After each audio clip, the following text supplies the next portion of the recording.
60억 넘는 사람 얼마나 돼요? 그게 서민입니까?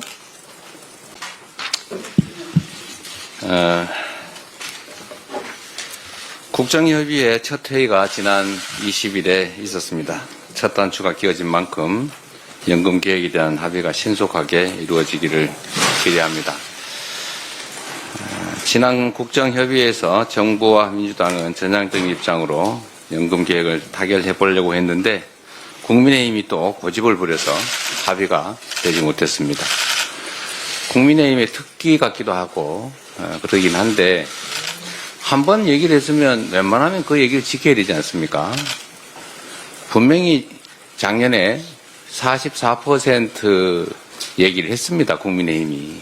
그럼 민주당은 50% 얘기하다 제가 40%로 소득 대체율을 낮추는 것을 얘기했고 1% 차이인데 그 부분은 협의할 수 있다 이렇게 말씀을 드렸습니다. 다들 기억하실 겁니다. 그런데 권영세 비대위원장께서 갑자기 42%를 들고 나왔어요. 하지 말자는 거죠. 이런 식으로 정치하면 되겠습니까? 더군다나 야당도 아니고 집권 여당 아닙니까? 이런 식으로 사실상 연금개혁 안 하려고 하면서 겉으로만 하는 척 이런 거 하면 안 됩니다. 그 야당도 그런 짓 하지 않습니다. 여당이 산당이 돼서 그런지는 모르겠는데 그러면 되겠어요. 여러 차례 말씀드렸지만 저출생 고령화 위기를 헤쳐나가기 위해서 국민연금 제도 개편은 반드시 해내야 됩니다. 최대한 빨리 처리하기를 기대합니다. 자꾸 요새는 제가 웬만하면 이런 얘기 안 하려고 하는데 자꾸 국민의힘 태도를 지적하지 않을 수가 없어요. 한 김에 한 번 더 하겠습니다. 이 상속세 개편에 대해서 또 말이 많습니다. 2024년 정기회에서 상속세를 개정 논의할 때 정부가 이렇게 최고 세율을 인하하자, 즉 최고 세율 구간을 지금 50%인데 40%로 10%포인트 낮추자 이렇게 얘기했습니다. 그리고 최대 주주 보유 주식 할증 평가를 폐지하자 이런 주장을 했어요. 이 두 가지 주장밖에 안 했습니다. 최고 세율을 내려주는 것, 또 최대 주주의 경영권 프리미엄에 대해서 할증 평가를 하는 것을 폐지하자. 그 폐지하면 득보는 사람 누굽니까? 그 서민들이 득보입니까? 우리 국민 중에 최대 주주 돼서 경영권 프리미엄 누리는 사람 몇 사람 됩니까? 그리고 최고 세율 얘기하는데 50%를 내는 최고 세율은 시가로 따지면 한 60억쯤 됩니다. 60억. 기초공제하고 뭐 이런저런 공제하고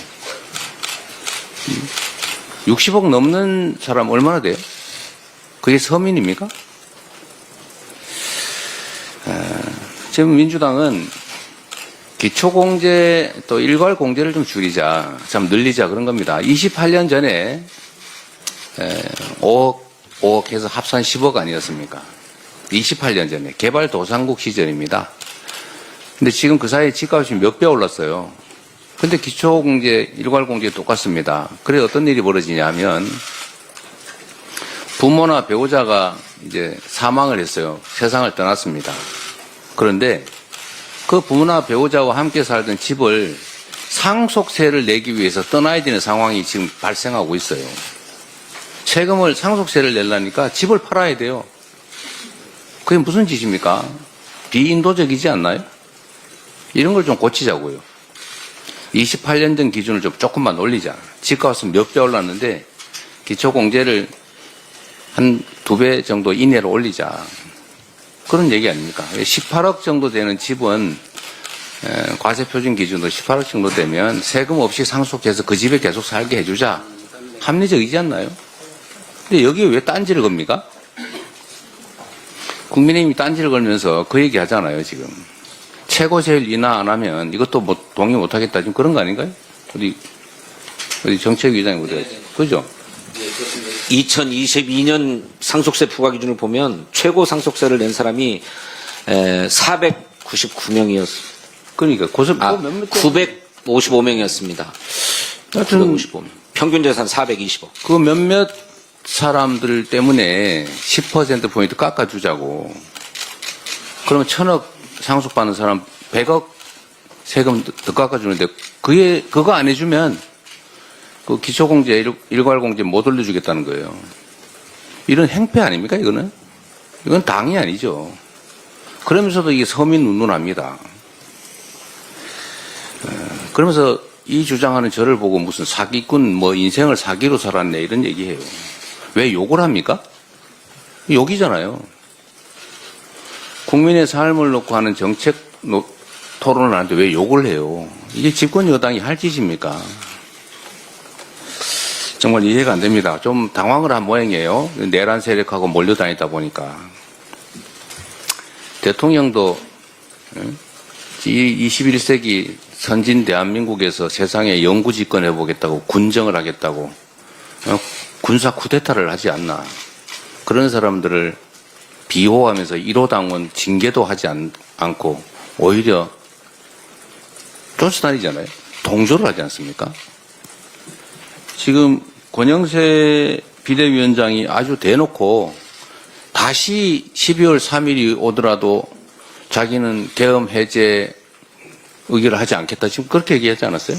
뭐 표현도 틀리다고 어떻게 잡을지 모르겠는데 하여튼 그런 취지였어요. 이게 극우 아니면 뭡니까? 어쨌든 이 상속세 문제를 얘기하다 보니까 상식도 없고 정말로 극소수 기득권, 그중에서도 아주 극소수의 기득권자를 위해서 불법, 부정, 부도덕 행위 아주 감행을 일상적으로 합니다. 이게 무슨 보수 정당입니까? 이건 보수가 아니죠. 보수는 합리적인 가치와 질서를 지키는 걸 보수라고 해요. 기득권을 지키는 건 수구라고 하죠. 근데 이제 수구를 넘어서서 범죄 집단을 지켜요. 내란 수계를 지킵니다. 이런 건 보수라고 하지 않고 극우라고 하는 거예요. 극우 정당 맞지 않습니까? 전에 내란의 힘이라고 누가 주장을 했더니 왜 그런 말을 하냐고 화내던데 이젠 내란의 힘 이상으로 극우의 힘 된 거 아닙니까? 극우의 힘으로 어떻게 이 나라 국정을 책임지겠어요? 심지어 욕설까지. 자, 국민의힘 정말 정신 차리시기 바랍니다. 제가 국민의힘을 위해서 하는 말이 아닙니다. 이 나라의 미래를 위해서죠. 이 나라 정치의 한 축을 맡고 있지 않습니까? 그런데 이런 태도로 어떻게 하시려고 그래요? 정신 좀 차리시기를 다시 한번 권고드립니다. 합리적으로 정책 토론하기를 기대합니다. 이상입니다.